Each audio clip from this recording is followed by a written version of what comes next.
سچائی کا انعام ایک گاؤں میں رحمت نام کا ایک غریب لڑکا رہتا تھا۔ وہ ایماندار، محنتی اور رحم دل تھا۔ اس کا خواب تھا کہ وہ بڑا آدمی بنے، لیکن اس کے پاس نہ دولت تھی اور نہ کوئی خاص سہولت۔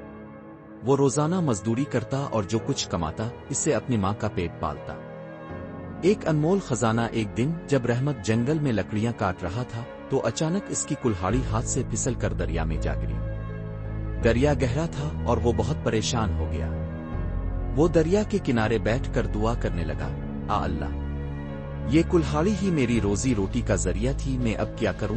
اسی وقت دریا میں سے ایک نورانی چہرے والا فرشتہ نمودار ہوا اور رحمت سے پوچھا، بیٹا تم کیوں رو رہے ہو؟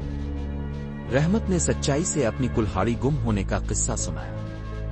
فرشتہ مسکرایا اور دریا میں غوطہ لگا دیا۔ جب وہ باہر آیا تو اس کے ہاتھ میں سونے کی چمکتی ہوئی کلہاڑی تھی۔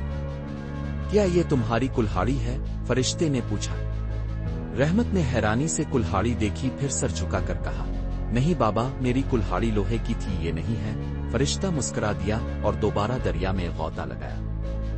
اس بار وہ چاندی کی کلہاڑی لے کر آیا اور پھر سے پوچھا، کیا یہ تمہاری کلہاڑی ہے؟ رحمت نے پھر انکار کیا، نہیں، میری کلہاڑی آمسی لوہے کی تھی۔ اب کی بار فرشتہ دریا میں دوبارہ گیا اور رحمت کی اصلی لوہے کی کلہاڑی لے کر آیا۔ رحمت خوش ہو گیا اور بولا، ہاں، یہی میری کلہاڑی ہے۔